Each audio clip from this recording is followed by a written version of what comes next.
नमस्कार विद्यार्थी मित्रांनो, मी अविनाश गुरव या ठिकाणी सर्वांचं पुन्हा एकदा हार्दिक स्वागत करतो गुरुकुल अकॅडमी या यूट्यूब चॅनलवरती।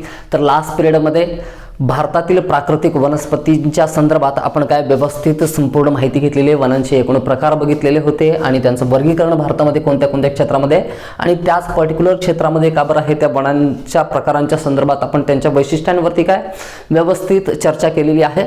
तर आजच्या पिरियडमध्ये सगळ्यांना काय उत्सुकता लागलेली होती की सर नवीन टॉपिक जो आहे तो कुठला काय स्टार्ट करणार आहात।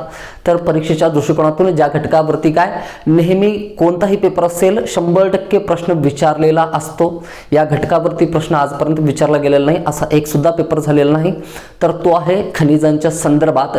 तर आज आपण काय सुरुवात करणार आहोत भारतामध्ये आढळणारी जे काय खनिज संपत्ती आहे, खनिज संसाधनांच्या संदर्भात, मिनरल रिसोर्सेसच्या संदर्भात आज आपल्याला काय डिस्कस करायचं आहे। तर सर्व प्रकार जे आहेत सर्व प्रकारची जी खनिजे असतील, धात्विक असतील, अधात्विक असतील, ऊर्जा खनिजे असतील, अशा सर्व प्रकारांबद्दल आपण काय विधिवत या ठिकाणी चर्चा करणार आहोत।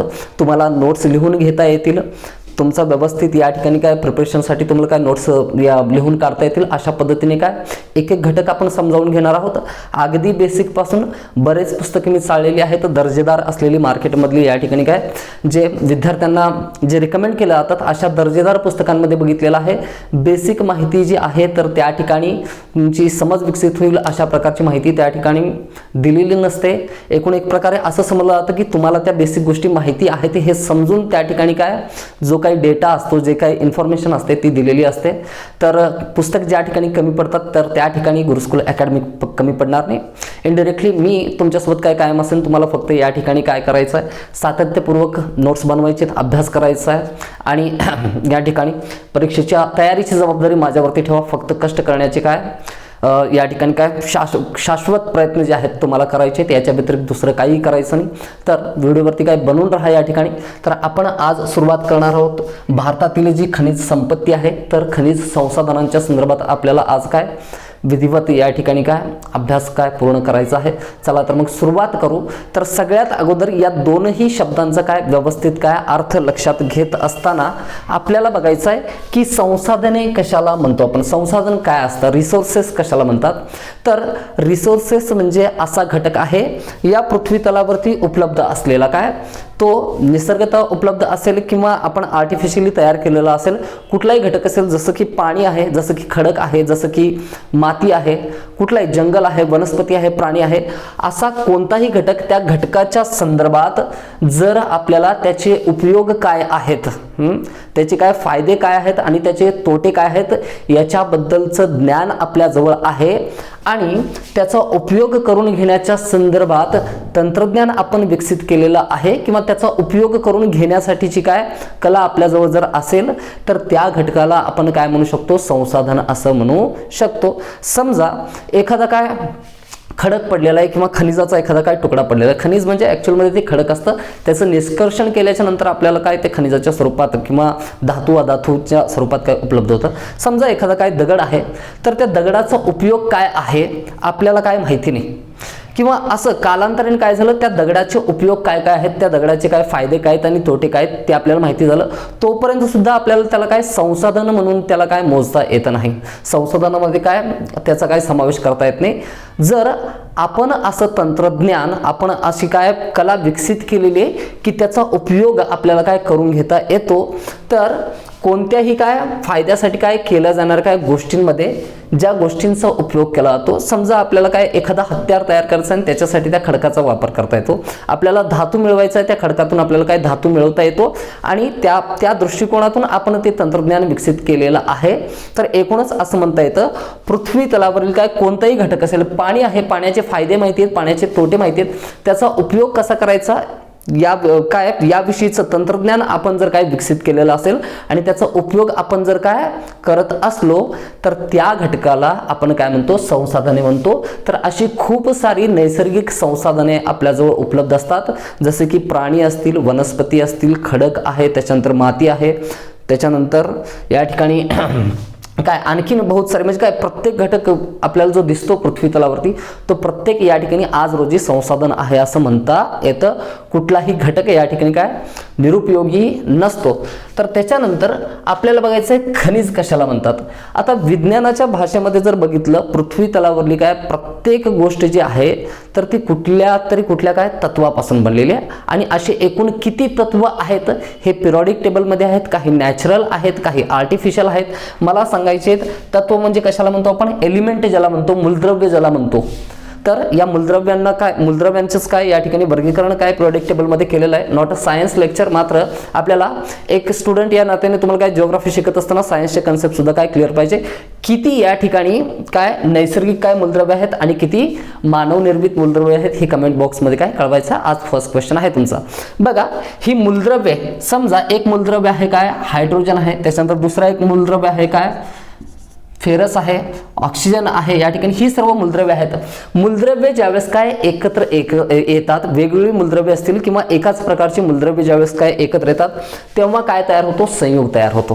म्हणजे जसं की काय फेरस आणि काय ऑक्सिजन या ठिकाणी काय एकत्र आल्याच्या नंतर Fe3O4 हे संयुग ज्यावेळेस काय तयार होतं, तर अशा प्रकारचे काय संयुगे असतील किंवा अशा प्रकारचे जे काय मूल तत्वे असतात, एलिमेंट जे असतात, तर त्यांनाच काय म्हणतो आपण, काय खनिज म्हणून ओळखतो. तर हे शुद्ध स्वरूपात तर आढळत नाहीत, अशुद्ध स्वरूपात खडकांमध्ये काय संमिश्र स्वरूपात ते त्या ठिकाणी काय आढळतात. अशा प्रकारचे काय तत्वे एकत्र आल्याच्या नंतर जे संयुग तयार होतात किंवा जे तत्वे असतात त्यांना एकत्रितपणे आपण काय म्हणू शकतो, मिनरल्स म्हणू शकतो, खनिजे म्हणू शकतो. खनिजे म्हणजे काय वेगळं असं काही नाहीये त्याच्यामध्ये.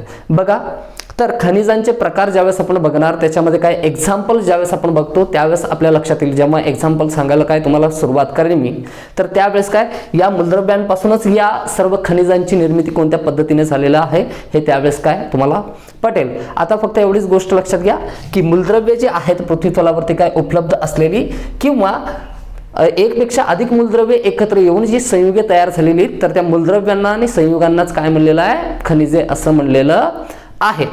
तर आता याच्यानंतर सगळ्यात महत्त्वाचं, आता ही जी खनिजे असतात ती खनिजे शुद्ध स्वरूपात तर आढळत नाहीत. म्हणजे असं नाही की जमिनीमध्ये काय खनिज आहे आणि ते काय खनिजाचं उत्खनन आपण केलं, मग त्याचं काय मेल्टिंग केलं, डेंटिंग केलं, पेंटिंग केलं आणि त्याचा लगेचच काय उपयोगात त्याला घेतला, असं होत नाही. तर या खनिजांमधून आपल्याला काय अपेक्षित असलेला धातू किंवा काय अपेक्षित असलेला अधातू जो आहे तो अशुद्ध स्वरूपात असतो, तो शुद्ध स्वरूपात आपल्याला काय प्राप्त करावा लागतो. ती जी क्रिया आहे त्याला म्हणतो आपण काय धातूंचं किंवा अधातूंचं काय निष्कर्षण करणे. म्हणजे खडकांमध्ये हे धातू किंवा अधातू आहेत ते ना कच्च्या स्वरूपात असतात, आपल्याला काय त्याला प्युअर फॉर्म मध्ये काय करावं लागतं, कन्वर्ट करावं लागतं. तर धातू आणि अधातू मिळवल्याच्या नंतर मग त्यांचे उपयोग करता येतात. मग हे जे धातू असतील, अधातू असतील, हे जमिनीमध्ये काय खडकांच्या स्वरूपात ज्यावेळेस असतात त्यावेळेस एक कन्सेप्ट आहे या ठिकाणी अयस्क, ज्याला काय म्हणतो आपण काय ओर असं म्हणतो. तर हे अयस्क म्हणजे नेमकं काय असतं, आपण काय मॅग्नीजचं अयस्क आहे किंवा लोह अयस्क आहेत असं आपण म्हणतो, पण अयस्क या शब्दाचा नेमका अर्थ काय आहे. बघा, एखाद्या खडकामध्ये एखाद्या खनिजा म्हणजे एक खडकांचा एखादा प्रकार आहे, त्या खडकामध्ये एखाद्या पर्टिक्युलर काय खनिजाचं काय प्रमाण अधिक असेल, एखाद्या खडकाच्या तुकड्यामध्ये एखाद्या पर्टिक्युलर खनिजाचं प्रमाण अधिक असेल तर त्याला त्या खनिजाचं काय म्हणतो आपण, अयस्क म्हणतो. समजा आपल्याला असं म्हणता येईल की छोटा नागपूर पठारामध्ये जे खडक आपल्याला भेटतं उत्खनन केल्याच्या नंतर, तर त्या खडकामध्ये लोह खनिज जे आहे, लोह खनिजाचं प्रमाण थोडंसं अधिक असेल तर त्याला काय म्हणतो आपण, लोहाचा अयस्क असं म्हणतो. किंवा इतर सुद्धा अयस्क खूप सारे काय आपल्याला मिळतील ज्यावेळेस आपण खनिजांचे प्रकार बघू त्यावेळेस काय लक्षात येईल. या ठिकाणी अयस्क म्हणजे काय आहे, म्हणजे खडकांचा असा तुकडा ज्यामध्ये काय एखाद्या पर्टिक्युलर खनिजाचं काय असतं प्रमाण जास्त असतं किंवा त्या खडकातून तोच काय खनिज आपल्याला प्राप्त होतं, तर त्याला त्या खनिजाचं काय अयस्क असं म्हणलं जातं, जे की खूप रॉ फॉर्म मध्ये असतं, या ठिकाणी काय अशुद्ध स्वरूपामध्ये असतं. तर ओर झाल्याच्या नंतर आणखीन दोन शब्द आहेत, ज्या दोन शब्दांची तुम्हाला काय क्लिअरली त्यांची डेफिनेशन म्हणजे त्यांचा अर्थ काय आहे तो समजणं आवश्यक आहे. आणखीन दोन शब्द आहेत ज्याला काय म्हणतो आपण, मायनिंग असं म्हणतो, मायनिंग याला म्हणतो काय आपण खनन म्हणतो, आणि दुसरा आहे उत्खनन. या दोनही शब्दांमध्ये काय खूप फरक आहे. बेसिक यांच्यामधला डिफरन्स लक्षात घ्या म्हणजे लक्षात येईल. उत्खननला काय म्हणलं जातं, एक्सप्लोरेशन नाही, सॉरी, या ठिकाणी उत्खननाला म्हणलं जातं एक्सकॅव्हेशन, या ठिकाणी एक्सकॅव्हेशन बघा, खनन जे आहे तर खनन हे काय जमिनीच्या काय भूगर्भामध्ये काय खोलवरती केलं जातं आणि कोळसाचं या ठिकाणी जर काय कोळसा आपल्याला प्राप्त करायचा असेल, सोने प्राप्त करायचं आहे, चांदी प्राप्त करायचं आहे, नैसर्गिक वायू प्राप्त करायचा असेल तर ऊर्ध्व दिशेने जे काय या ठिकाणी काय काम केलं जातं त्याला काय म्हणतो आपण, काय खनन म्हणतो. फरक काय अगदी थोडासा बेसिक काय डिफरन्स आहे याच्यामध्ये. याला म्हणलं जातं काय खनन. आणि ज्यावेळेस आपल्याला समजा क्षितिज समांतर दिशेने ज्यावेळेस काय आपण काय खाणीचं काम सुरू करतो तर त्याला काय म्हणतो आपण, उत्खनन म्हणतो, एक्सकॅव्हेशन असं म्हणतो. समजा सिंधू संस्कृतीचा ज्यावेळेस काय शोध लागला तर त्याच्या अभ्यासासाठी उत्खनन केलं गेलं. म्हणजे क्षितिज समांतर दिशेने म्हणजे काय खूप जास्त खोलमध्ये जाऊन काय खूप काय खड्डा त्या ठिकाणी काय खोदण्याची आवश्यकता नव्हती. मात्र तुम्हाला एखाद्या प्रदेशातून पेट्रोलियम मिळवायचं आहे तर क्षैतिज समांतर दिशेने आपण उत्खनन करून एक्सकॅव्हेशन करून पेट्रोलियम मिळवता येतं का? नाही. पेट्रोलियम मिळवण्यासाठी ऊर्ध्व दिशेने काय जमिनीच्या काय भूगर्भामध्ये खोलवरती आपल्याला काय करावं लागतं, खोदकाम करावं लागतं. त्याला म्हणतो आपण काय मायनिंग म्हणतो, खनन म्हणतो. आणि ज्या क्षेत्रामध्ये हे काय धातू अधातू काय खनिजे मिळतात त्यांना काय म्हणतो आपण, काय माइन्स असं म्हणतो. आणि त्या ठिकाणी मायनिंगचं काम चालतं. एक्सकॅव्हेशनचं काम समजा एखाद्या ठिकाणी साईटवरती रस्त्याचं काम चालू आहे तर त्यासाठी खडकाची आवश्यकता आहे. मग एखादं टेकडी असेल, एखादा डोंगर असेल, तो पोखरून आपण काय करतो, खडक त्या ठिकाणी नेऊन टाकतो. तर त्या डोंगराचं आपण काय केलं, एक्सकॅव्हेशन केलं, उत्खनन केलं. तर उत्खनन आणि काय खनन यांच्यामधला हा काय बेसिक डिफरन्स आहे. तर अयस्क असेल, त्याच्यानंतर काय संसाधन आहे, त्याच्यानंतर खनिजे आहे, त्याच्यानंतर खनन आहे, उत्खनन आहे. या सर्व गोष्टींच्या बाबतीत समजलेलं आहे असं सपोज करून आता आपल्याला काय करायचं आहे, जे खनिज संसाधने आहेत या खनिज संसाधनांच्या संदर्भात काय अधिक माहिती बघायची आहे. खनिज संसाधनांचा किंवा खनिज साधन संपत्ती जी आहे त्याचा अभ्यास करत असताना आपल्याला या चॅप्टरमध्ये मे बी 2 व्हिडिओमध्ये हे मी कंप्लीट करेन, जे इंट्रोडक्शन आहे. त्याच्यानंतर तिसरा व्हिडिओ जो आहे तर त्या ठिकाणी पर्टिक्युलर आपल्याला विशिष्ट एक एक काय धातू, एक एक अधातू घेऊन त्यांच्या संदर्भात काय अभ्यास करायचा आहे, जिथे की प्रश्न तयार होत असतो तो घटक. आता सध्या या पिरियडमध्ये आपल्याला बघायचं आहे क्लासिफिकेशन अँड डिस्ट्रीब्युशन ऑफ काय मिनरल्स. सगळ्यात अगोदर त्याचं क्लासिफिकेशन बघू आणि त्याच्यानंतर काय डिस्ट्रीब्युशनमध्ये त्याचं वितरण भारतामध्ये कोणत्या कोणत्या क्षेत्रामध्ये आहे सर्वसाधारणपणे तुम्हाला काय या ठिकाणी काही समजावून घेण्याचा प्रयत्न करू. या ठिकाणी मी समजावून सांगेन की भारतातील काय कोणते कोणते प्रदेश आहेत ज्या ठिकाणी सर्व प्रकारचे काय धात्विक अधात्विक खनिजे काय प्राप्त होतात, कोणत्या क्षेत्रामध्ये प्राप्त होत नाहीत. तर अशा पद्धतीने तुम्हाला काय प्रश्नांची उत्तरं देण्यासाठी काय या गोष्टी काय नेहमी मदत करतील बघा. आणि त्याच्यानंतर खनिजांचे वर्गीकरण आणि काय वितरण बघत असताना सगळ्यात अगोदर बघू आपण काय खनिजांचं वर्गीकरण जे आहे, क्लासिफिकेशन जे आहे त्याच्या संदर्भात काय बघू. तर क्लासिफिकेशन करत असताना खनिजांचं प्रमुख काय 3 प्रकारांमध्ये वर्गीकरण केलं जातं. प्रमुख 3 प्रकार आहेत. कोणते कोणते प्रमुख काय प्रकार आहेत? एक पहिला आहे धात्विक खनिजे. दुसरा प्रकार होतो त्याचा काय अधात्विक, शब्दांवरूनच तुम्हाला त्यांचा अर्थ लक्षात येत असेल, अधात्विक खनिजे. आणि तिसरं आहे काय ऊर्जा खनिजे. तिसरं काय आहे ऊर्जा खनिजे. आता धात्विक आणि अधात्विक तर समजतं आपल्याला, मात्र हे ऊर्जा खनिजे काय दिलेलं आहे, असे काही खनिज आपल्याला काय म्हणजे काय उत्खनन केल्याच्या नंतर किंवा काय खोदकाम केल्याच्या नंतर प्राप्त होतात ज्यांच्यापासून काय ऊर्जा निर्मिती करता येते. समजा आपल्याला काय धात्विक खनिज प्राप्त झाले, जसं की सोनं प्राप्त झाले, चांदी प्राप्त झाले, प्लुटोनियम प्राप्त झाले, तर किंवा आपल्याला म्हणता येईल अशा पद्धतीने काय अधात्विक खनिजे आहेत, टीन आहे, बॉक्साईट आहे, तर यांच्यापासून आपल्याला काय ऊर्जा निर्मिती करता येत नाही. म्हणजे समजा बॉक्साईट भेटले तर बॉक्साईट पासून तुम्ही काय लाईट लावू शकता का? लाईट जळण्यासाठी ऊर्जा तयार करू शकतो का? तयार करू शकत नाही.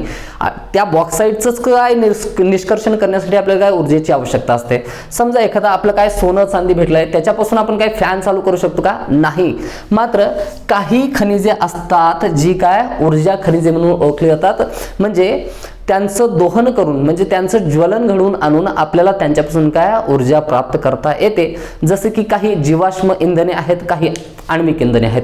ज्यावेळेस हा टाईप येईल त्यावेळेस अगदी डिटेलमध्ये तुम्हाला सांगेन. आता सध्या गेस करण्याचा प्रयत्न करा की कोणती खनिजे आहेत जी काय ऊर्जा खनिजे म्हणून काय या ठिकाणी काय आहेत, त्यांची एक्झाम्पल आठवण्याचा प्रयत्न करा. तर धात्विक खनिजे आणि अधात्विक खनिजे बघत असताना या ठिकाणी बघा, धात्विक खनिजे आहेत तर धात्विक खनिजांमध्ये काय निश्चितच काय सर्व सर्व धातू खनिजे काय प्राप्त होतात, म्हणजे या खनिजांमधून आपल्याला काय धातू प्राप्त करता येतो.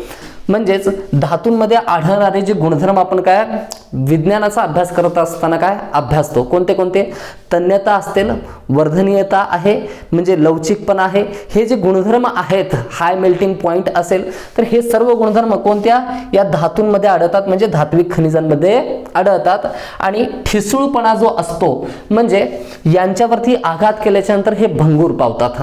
अधातूंचा असा आकार बदलता येत नाही. समजा ग्रेनाइटची फरशी आहे म्हणजे अधातूच आहे, तर त्याला जर तुम्ही काय त्याचा आकार बदलण्याचा प्रयत्न केला तर होत नाही, ते आकार बदलत नाही, कारण त्याच्यामध्ये तन्यता हा सुद्धा गुणधर्म नाही आणि वर्धनीयता हा सुद्धा गुणधर्म नाही, तर तो आकार बदलू शकत नाही. मात्र धातू खनिजे आहेत ते आकार बदलू शकतात.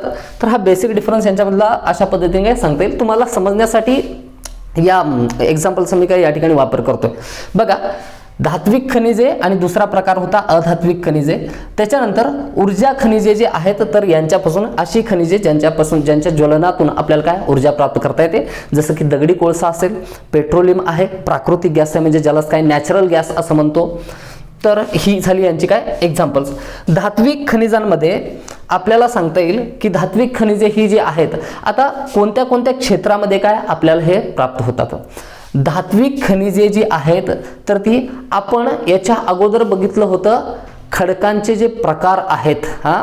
भारतामधील सर्व प्रकारचे खडक कोणत्या पद्धतीने तयार झाले, कोणत्या कालखंडामध्ये तयार झाले, सर्वाधिक नवीनतम प्रदेश कोणता आहे, सर्वात जुना प्रदेश कोणता आहे, भारतीय द्वीपकल्प कालखंडानुसार विचार केल्यास सर्वाधिक प्राचीन आहे की अर्वाचीन आहे, याच्यानुसार आपण काय हिमालय आणि अरवली पर्वत यांच्यामध्ये प्राचीन कोण आहे, अर्वाचीन कोण आहे, या सगळ्या गोष्टींबद्दल डिस्कस केलेलं होतं. अग्निजन्य खडक बघितलं होतं, रूपांतरित खडक बघितलं होतं, धारवाड प्रकारचे खडक, गोंडवाना प्रकारचे खडक, टर्शरी खडक, तर हे सर्व बघितलेलं आहे. एकदा हा चॅप्टर बघण्याच्या अगोदर तो व्हिडिओ परत एकदा बघितला तर काय जास्त सोयीस्कर असेल, किंवा त्या गोष्टी लक्षात असतील तर बघण्याची आवश्यकता नाही. जस्ट तुमचे काय जे नोट्स बनवलेले असतील त्या व्हिडिओजवरती तर ते एकदा काय रीड आउट करून घ्या. तर या ठिकाणी बघा, धात्विक खनिजे मी आता सांगतोय त्या खडकांचा संदर्भ या ठिकाणी काय देतो. धात्विक खनिजे जी आहेत तर ती केव्हाही जी सेडिमेंटरी रॉक्स असतात, गाळाचे जे खडक असतं त्या खडकांमध्ये प्राप्त होत नाही. म्हणजे उत्तर भारतीय मैदान जो आहे, या उत्तर भारतीय मैदानामध्ये कोणते कोणते प्रदेश आहेत, पंजाब आहे, हरियाणा आहे, त्याच्यानंतर काय उत्तर प्रदेश आपण बघितलं होतं, बिहार बघितलं होतं, झारखंड आहे, पश्चिम बंगाल आहे. तर या क्षेत्रांमध्ये कुठेही काय लोह खनिज जे आहे, धात्विक खनिज म्हणजे काय लोह खनिज प्राप्त होईल का, नाही. आपल्याला माहिती आहे छोटा नागपूरचा जो क्षेत्र आहे, छोटा नागपूरचं जे पठार आहे, त्या पठारी भागामध्ये काय लोह अयस्क खूप मोठ्या प्रमाणात काय मिळतो हे आपल्याला माहिती आहे. मग याच्या पाठीमागचं रिझन काय बघा, आपल्याला या ठिकाणी काय रिलेशन्स माहिती पाहिजे. लक्षात ठेवायचे नाही, पाठ करून घ्यायचं म्हणलं तर या सर्व गोष्टी जर पाठ करायचं म्हणलं तर तुमचा इंटरेस्ट सुद्धा राहणार नाही या ठिकाणी आणि तुम्हाला पाठ करावं असं सुद्धा वाटणार नाही. पाठ करून काय अभ्यास कधी होत नाही, एक गोष्ट लक्षात घ्या. जर तुम्हाला गोष्टी रिलेट करता आल्या एकमेकांसोबत तर तुमच्या काय लक्षामध्ये काय 100% राहील, तर तुम्हाला काय होतील क्वेश्चन्स काय 100% काय सॉल्व्ह होतील. बघा, तर या सेडिमेंटरी रॉक्स म्हणजे काय जे गाळाचे खडक आहेत ते त्या खडकांमध्ये आढळत नाहीत. कुठे आढळतात, धात्विक खनिजे जी आहेत तर ती अग्निजन्य खडक आणि रूपांतरित खडक, अग्निजन्य खडकापासूनच काय तयार झाले जे खडक होते रूपांतरित खडक, तर या दोनही प्रकारच्या खडकांमध्ये आढळतात. आणि त्याच्यानंतर आपण बघितलं होतं या अग्निजन्य खडकांपासूनच काय धारवाड प्रकारची खडके सुद्धा काय तयार झालेली होती. तर अग्निजन्य खडकांमध्ये आढळतात, त्याच्यानंतर आपल्याला म्हणता येईल रूपांतरित खडकांमध्ये आढळतात आणि धारवाड खडकांमध्ये सुद्धा आढळतात. मात्र सर्वाधिक संपन्न खडक कोणते आहेत या खनिजांच्या संदर्भात, तर धारवाड प्रकारचे जे खडक आहेत ते सर्वाधिक संपन्न आहेत. कारण काय आहे याच्या पाठीमागचं बघा, अग्निजन्य खडक जे आहे ते अतिशय कठीण आहे. त्या ठिकाणी जरी काय धात्विक खनिजे उपलब्ध असतील तरी त्यांचं मायनिंग करणं, त्यांचं खनन करणं ही मात्र काय अधिक खर्चिक आणि काय अधिक अवघड काय बाब आहे. मात्र जर आपण धारवाड प्रकारच्या खडकांमधून यांचं काय या ठिकाणी खनन करण्याचा प्रयत्न केला तर ते सोपं आहे अग्निजन्य खडकांपेक्षा. म्हणून धारवाड प्रकारचे खडक जे आहेत ते धात्विक खनिजांच्या काय खननसाठी काय सर्वाधिक काय या ठिकाणी प्रसिद्ध आहेत किंवा काय या ठिकाणी काय सर्वाधिक संपन्न प्रदेश आहेत असं आपल्याला काय म्हणता येईल. डिफरन्स लक्षात आला? जर बघा तुम्हाला जर प्रॉपर्टीज लक्षात येत नसतील, अग्निजन्य खडक काय, रूपांतरित खडक काय, हे दारवाड खडक काय म्हणतात सर, तर तुम्हाला या गोष्टी काय सहसंबंध जोडता येणार नाही. तुम्हाला तो व्हिडिओ बघणं आवश्यक आहे, म्हणजे आवश्यक आहे. डायरेक्टली ते व्हिडिओ न बघता हे व्हिडिओ जर तुम्ही बघत असाल तर जे काही मी एक्सप्लेनेशन या ठिकाणी देतोय ते काय तुमच्या डोक्याच्या भरून जातील सर्व गोष्टी. ओके, तर बघा, तर हे झालं धात्विक खनिजांच्या काय संदर्भात. अधात्विक खनिजे आहेत, अधात्विक खनिजांच्या संदर्भात मी नंतर सांगेन तुम्हाला. तर अगोदर धात्विक खनिजाला काय पूर्णपणे संपू. धात्विक खनिज झालं आपल्याला काय कोणत्या कोणत्या प्रदेशांमध्ये मिळतात, त्यांचं वैशिष्ट्य काय आहे हे आपण बघितलेलं आहे. त्याच्यानंतर धात्विक खनिजांचे 2 प्रमुख प्रकार आहेत. धात्विक खनिजांचे एक असे काही खनिज आहेत ज्यांच्यामध्ये लोहाचं कमी किंवा जास्त प्रमाणात काय अंश असतो, त्यांना लोह धात्विक खनिजे म्हणतात. आणि असे काही खनिजे आहेत, मेटल्सच आहेत, मात्र त्यांचा लोहाशी काही संबंध असत नाही, लोहाचा काय किंचित सुद्धा अंश त्याच्यामध्ये काय उपलब्ध असत नाही. तर अशा खनिजांना आपण काय अलोह धात्विक असं म्हणता येईल आपल्याला या ठिकाणी. तर पहिला आहे कोणता, लोह धात्विक खनिजे, आणि दुसरा प्रकार म्हणता येईल आपल्याला अलोह धात्विक खनिजे. फुल फॉर्म मध्ये काय तुम्ही नोट्स बनवत असाल अशी काय आशा करतो. सगळ्यांनी व्यवस्थित लिहून घ्यायचा. अशा पद्धतीने जर तुम्ही लिहून घेतलं तर तुम्हाला काय महिन्याभराने नोट्स काढलात आणि काय लिहिलेलं आहे मी अधाख लोधाख ते समजणार नाही तुमच्या. तर व्यवस्थित काय फुल फॉर्म मध्ये काय लिहून घ्या. प्रिपरेशन आता स्टार्ट केलेलं असेल, तुम्ही आता गोष्टी समजून घेत असाल तर या ठिकाणी काय व्यवस्थित लिहून घेणं काय आवश्यक आहे. नोट्स व्यवस्थित असतील तर प्रिपरेशन व्यवस्थित असेल.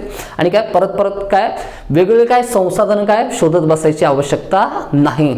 आपल्यासाठी आपली पुस्तकं म्हणजेच काय आहेत, एक प्रकारे संसाधनं आहेत. बघा त्याच वेळी आठवलं नाही, नाहीतर मी काय उत्तम उदाहरण दिलं असतं. गुड बुक्स आर काय गुड रिसोर्सेस फॉर दी एक्झामिनर्स सांगता आलं असतं. बघा, लोहधात्विक खनिजे आणि अलोहधात्विक खनिजे. लोहधात्विक खनिजे म्हणजे ती खनिजे आहेत ज्या खनिजांमध्ये काय कमी अधिक प्रमाणात काय लोहाचं प्रमाण असतं.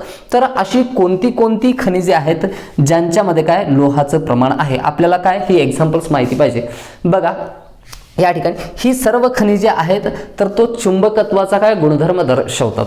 त्यांच्यामध्ये जर काय लोह असेल तर चुंबकीय गुणधर्म जे असतात, लोह दाखवतो, लोहामध्ये सर्वाधिक चुंबकीय गुणधर्म आहे.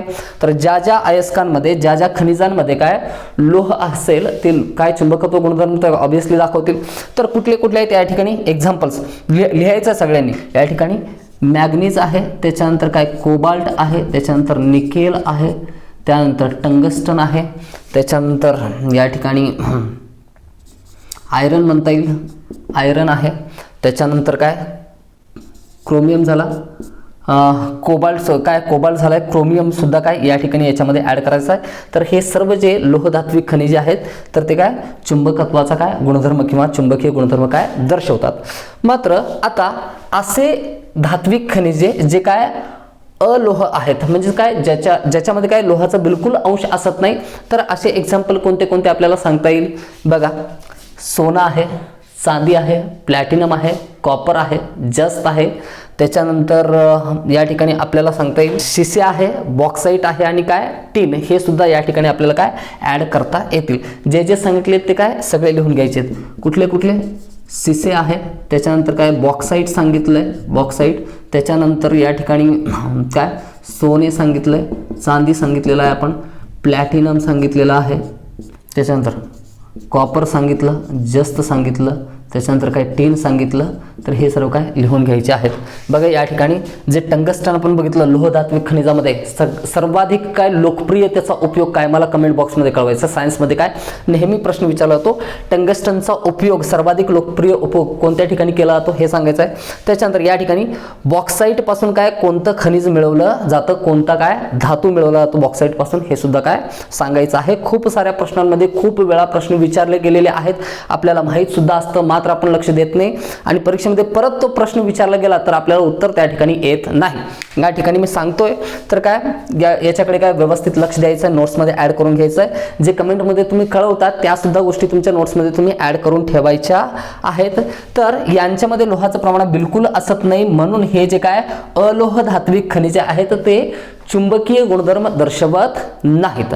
तर हे झाले जे आपण धात्विक खनिजे बघितली. तर धात्विक खनिजांच्या संदर्भात कुठे कुठे आढळतात, अग्निजन्य रूपांतरित खडकांमध्ये आढळतात. मात्र धारवाड प्रकारचे जे खडक आहेत ते सर्वाधिक काय संपन्न खडक आहेत असं म्हणता येतं, कारण त्या ठिकाणातून काय मायनिंग करणं अतिशय सोपं आहे अग्निजन्य खडकांच्या तुलनेत. या ठिकाणी त्याच्यानंतर बघायचं आपल्याला अधात्विक खनिजे. थोडक्यात आपण बघितलेलं आहे बघा, धात्विक गुणधर्मे ज्याच्यामध्ये काय असत नाहीत, तर त्यांना जी भंगूर स्वरूपाची असतात, ज्याच्यामध्ये काय धात्विक गुणधर्म किंवा प्रॉपर्टीज नसतात, त्या सर्वांना काय म्हणतो आपण, काय अधात्विक खनिजे असे म्हणतो.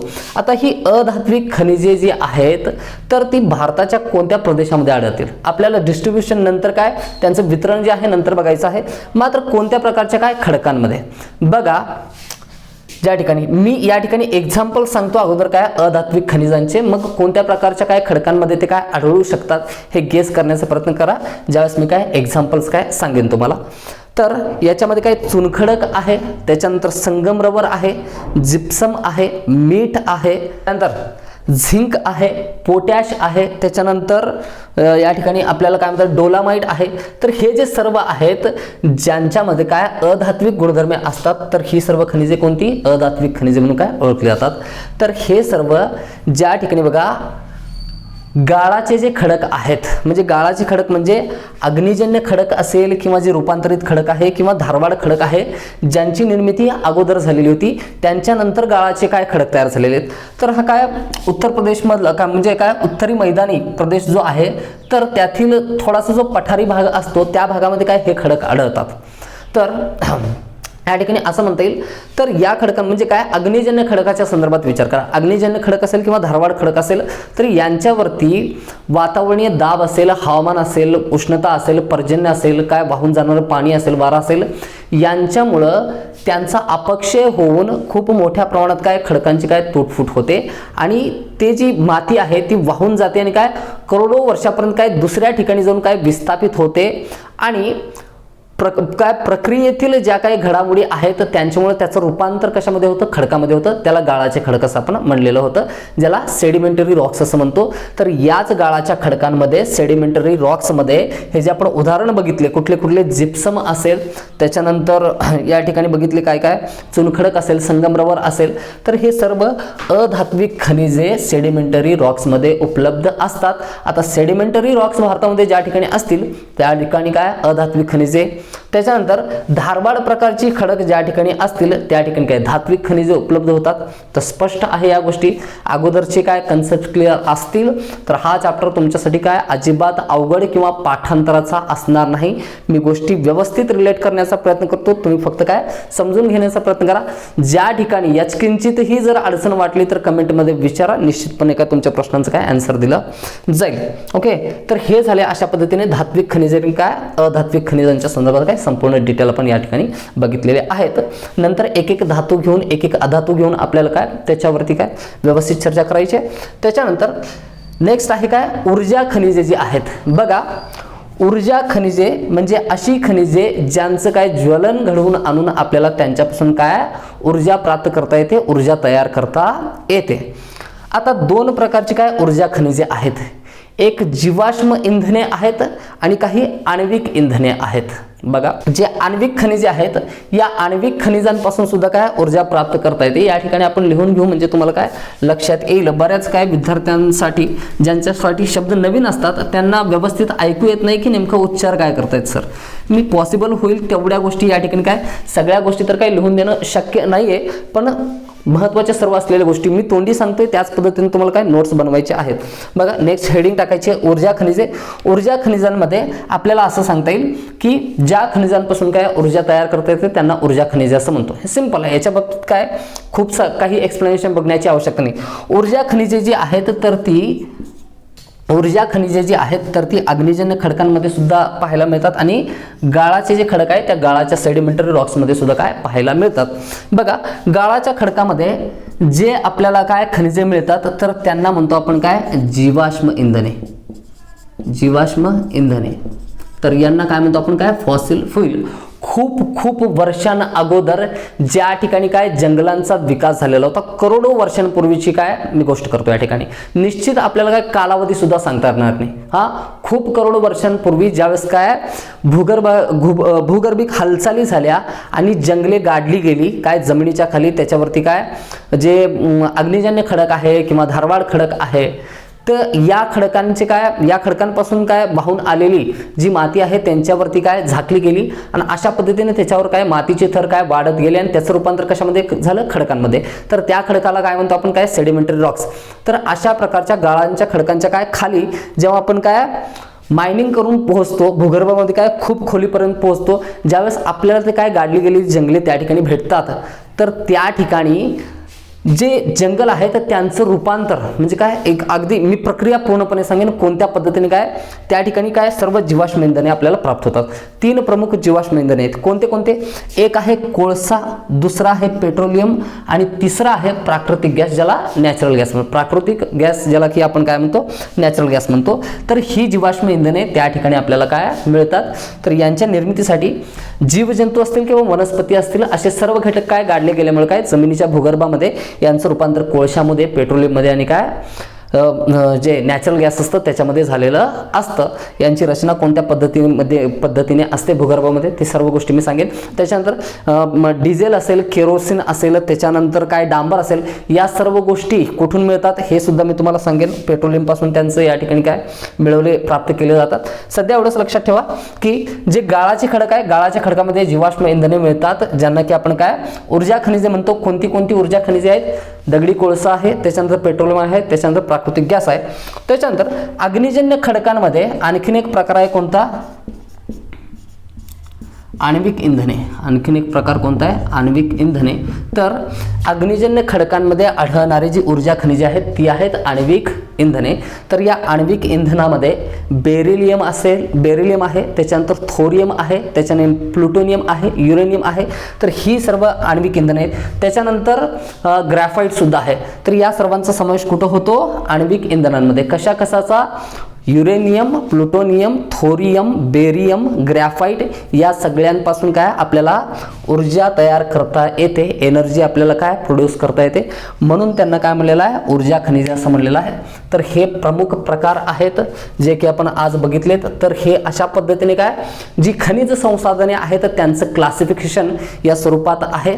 तर याच्या नंतरच्या पिरियडमध्ये आपल्याला बघायचं आहे, थोडा पार्ट आपण घेत जाऊ, खूप लोड घ्यायची आवश्यकता नाही. एवढ्या गोष्टी व्यवस्थित लिहून काढा, समजून घ्या. त्याच्यानंतर काही अडचणी असतील यांच्या संदर्भात तर विचारून घ्या. त्याच्यानंतर पुढच्या पिरियडमध्ये आपल्याला बघायचं आहे की भारतामधील काय खनिजांचे प्रमुख 5 काय पट्टे आहेत ज्यांना काय मिनरल बेल्ट असं म्हणतात. भारतातल्या वेगवेगळ्या क्षेत्रांमध्ये त्यांचा या ठिकाणी काय या ठिकाणी वितरण झालेलं आहे. तर हे 5 खनिजांचे पट्टे कोणते आहेत? या 5 खनिजांच्या पट्ट्यांच्या व्यतिरिक्त आणखीन काही ऑदर जे काय बेल्ट आहेत, ऑदर मिनरल बेल्ट, त्याच्यामध्ये कुणाकुणाचा समावेश होतो. म्हणजे फक्त द्वीपकल्पी भारतामध्येच काय खनिजे आणि काय मिळतात असं नाही, तर द्वीपकल्पांच्या व्यतिरिक्त काय जे सागरी क्षेत्र आहेत किंवा हिमालयीन क्षेत्र आहे त्या ठिकाणी सुद्धा काय अपवादात्मक काही ठिकाणी काय खनिजांचं काय त्या ठिकाणी या ठिकाणी उत्पादन घेतलं जातं. तर ते सुद्धा आपण काय गोष्टी उद्याच्या पिरियडमध्ये बघू, म्हणजे याला की खनिजांचं काय वितरण असं म्हणलेलं आहे. तर आजच्या पिरियडमध्ये या ठिकाणी आपण थांबू. तर विश्रांती घ्या, नोट्स लिहा, अभ्यास करा. थँक्यू.